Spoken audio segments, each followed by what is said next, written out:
बिस्मिल्लाहिर्रहमानिर्रहीम। Last session की बात करें तो एक अच्छा सेशन आप इसको कह सकते हैं, क्योंकि अपनी जो एक सपोर्ट है इंडेक्स के पास 1,79,000 के 900, 700, 600 के आसपास, उसको बार बार टेस्ट कर रहा है और कोशिश कर रहा है कि यहीं से रिवर्सल बनाया जाए।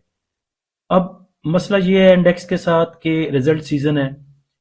जितना भी जब से रिजल्ट सीजन शुरू हुआ है, मेरे ख्याल से कोई एक दो ही स्टॉक ऐसे होंगे जिन्होंने कुछ इंडेक्स को पॉइंट ऐड करवाए होंगे, थोड़ी सी सपोर्ट की होगी इंडेक्स को।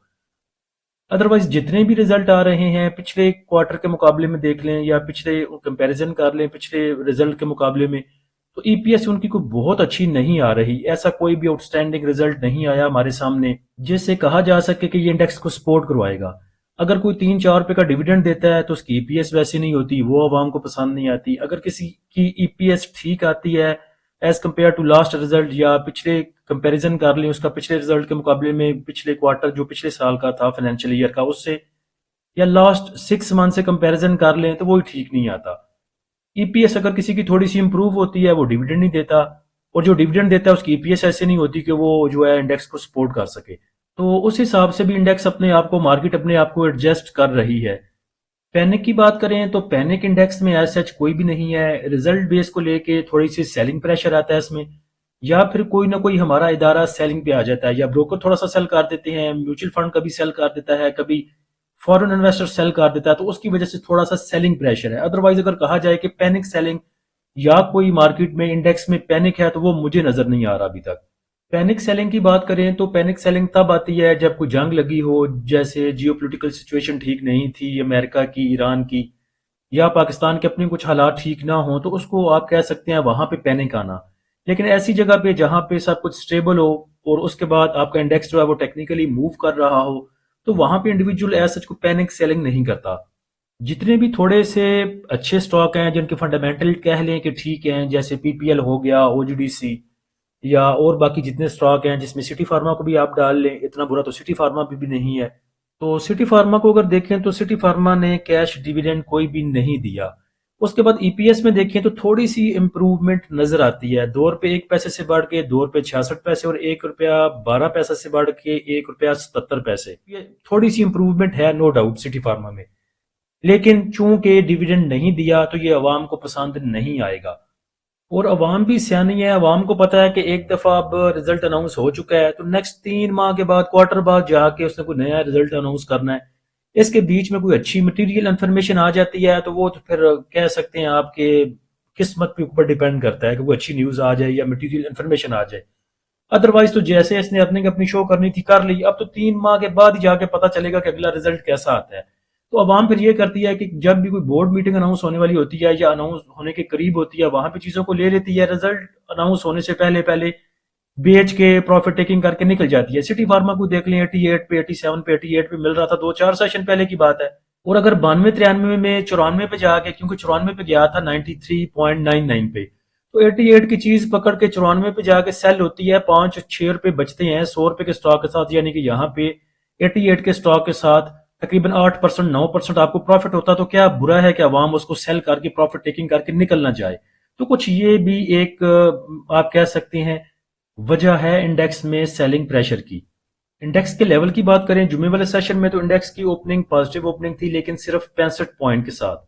उसके बाद इंडेक्स ने हाई लेवल आपको दिखाया 1,80,832 का, जिधर इंडेक्स ने सिर्फ 320 पॉइंट ऐड किए थे। उसके बाद इंडेक्स का लो लेवल 2275 पॉइंट की कमी के साथ 1,78,237 पे रहा। बाद में इंडेक्स में तकरीबन 1366 पॉइंट, 1367 पॉइंट रिकवर किए, और इंडेक्स की क्लोजिंग सिर्फ 908 पॉइंट की कमी के साथ 1,79,603 पे आई। वॉल्यूम की बात की जाए तो 379 मिलियन के वॉल्यूम ट्रेड हुए KSE 100 इंडेक्स में जुमे वाले सेशन में। टॉप एक्टिव स्टॉक में देखें तो सबसे ज्यादा वॉल्यूम के इलेक्ट्रिक में जनरेट हुए, उसके बाद PIBTL, WTL, DSL, bank of Punjab, हम, NCPL, सिनर्जी, FNEL और बीकू। बीकू महादरे की बात करें तो बीकू भी कुछ बहुत ज्यादा गिरा टठा स्टॉक नहीं है। जैसे पीछे इसकी मटेरियल इन्फॉर्मेशन चला करती थी या फिर स्प्लिट होने से पहले जहां पे मूव किया करता था, उस हिसाब से देखें तो काफी रीजनेबल प्राइस पे है बीकू। मार्केट समरी को देखें तो एडवांस कंपनियां 194, डिक्लाइनर 231 रहीं, अनचेंज 140 रहीं। नंबर ऑफ ट्रेड की बात करें तो 3,45,000, वैल्यू की बात करें तो 38 अरब 88 करोड़ और वॉल्यूम 708 मिलियन के रहे। सेक्टर वाइज पोजीशन देखें तो पॉजिटिव साइड पे तो चीज कोई नहीं, सिर्फ केबल है, प्रॉपर्टी है, ऑटोमोबाइल पार्ट्स हैं, टोबैको है। और नेगेटिव साइड पे देखें तो लाइनें काफी लंबी हैं, डंडे काफी लंबे हैं, चार सीमेंट सेक्टर के पास, फर्टिलाइजर सेक्टर के पास, oil and gas exploration companies के पास और कमर्शियल बैंक्स के पास। टॉप पॉइंट कंट्रीब्यूटर कंपनी अगर देखें तो एचएमबी ने सबसे ज्यादा पॉइंट ऐड किए। उसके बाद नेशनल बैंक की जुमे वाले दिन हेयरिंग थी, लेकिन उनकी अगली तारीख जो है अगली तारीख पे तारीख पड़ गई है, वो सनी देओल वाला काम हुआ। तो चलें, ये भी अच्छा हुआ। जैसे हमारी इंडेक्स की सिचुएशन थी, अगर यहाँ पे कोई बैड न्यूज आती तो इंडेक्स ने 500,000 पॉइंट और जो है वो नीचे फेंक देने थे। तो यही बात कल की थी प्रीमियम ग्रुप में कि बहुत अच्छा होगा कि जब हमारा इंडेक्स 1,88 पे 1,87 पे खड़ा हो, और वहां पे जाके अगर नेशनल बैंक की न्यूज आती है, वहां पे 1,000 पॉइंट 500 पॉइंट गिर भी जाते हैं तो मैटर नहीं करेंगे।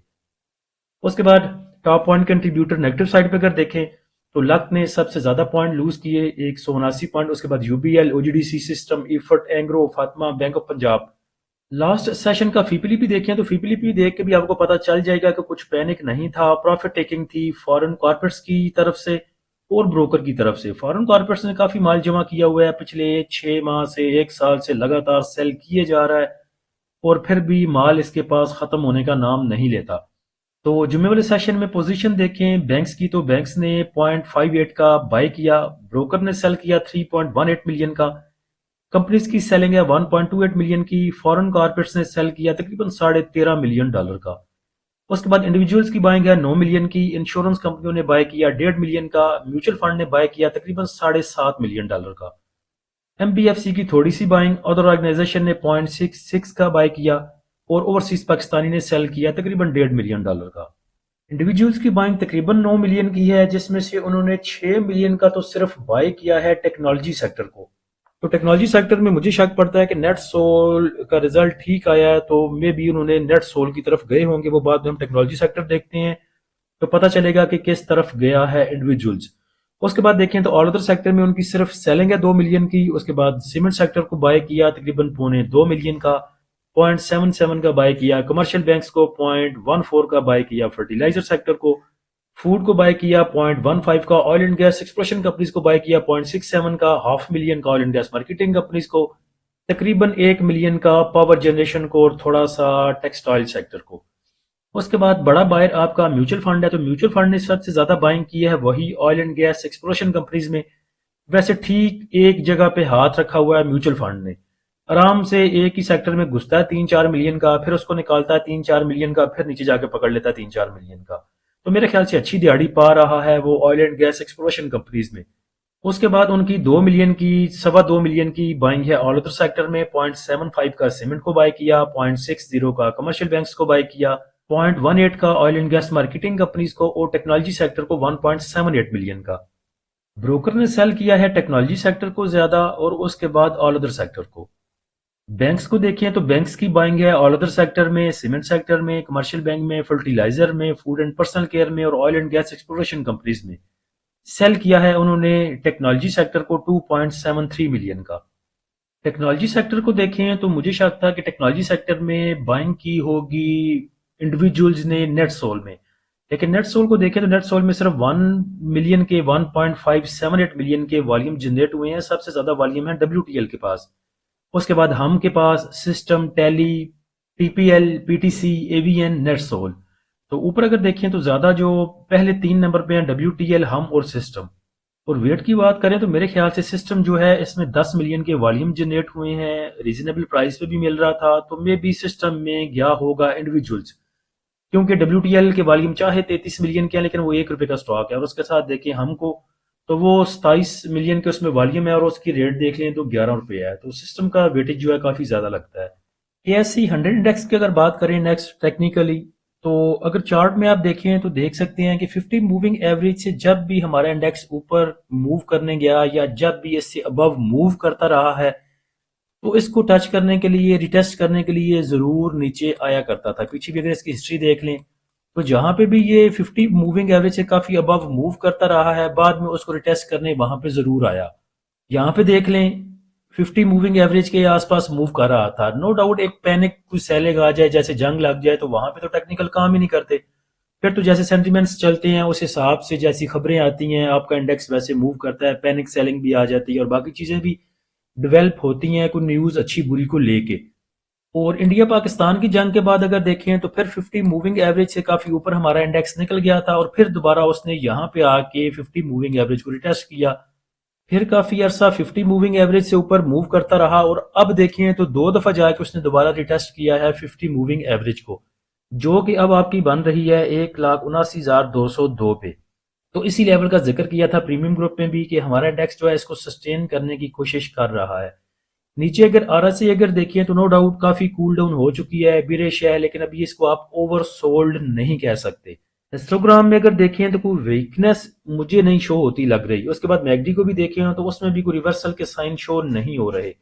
लेकिन ये बात लास्ट सेशन में भी की थी, लास्ट वीडियो में भी सॉरी की थी, क्योंकि हम डेली के चार्ट के ऊपर देखते हैं तो 1 2 3 दिन लग सकते हैं किसी भी चीज में थोड़ा सा उसको रोटेट करने में या उसमें कुछ चेंजिंग आने में। अगर 15 मिनट के इंटरवल पे देखेंगे तो 15-15 मिनट के बाद उसमें चेंजिंग आएंगी, 15 मिनट के बाद और सिचुएशन होगी, उसके बाद 15 मिनट में और होगी। अगर डे के चार्ट के ऊपर देखेंगे तो डेली हमें डेज के हिसाब के ऊपर फिर वो चेंजिंग देखने को मिलेंगी। वीक के हिसाब से अगर देखेंगे हम चार्ट को तो 1 वीक 2 वीक 3 वीक हमें इंतजार करना पड़ेगा। जो भी हम एक्सपेक्टेशन रखते हैं अपने इंडेक्स से तो फिर उस हिसाब से उतने दिन उतने वीक या उतने मंथ ले सकती है।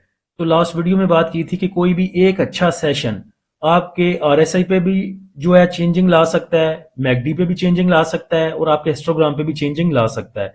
अब चूंकि इंडेक्स की क्लोजिंग 1,79,603 पे है तो नीचे जो इमीडिएट सपोर्ट हो सकती है इंडेक्स के पास वो 1,69,200, यही 50 मूविंग एवरेज की आपकी सपोर्ट, और उसके बाद 1,78,200, उससे नीचे 1,76,800।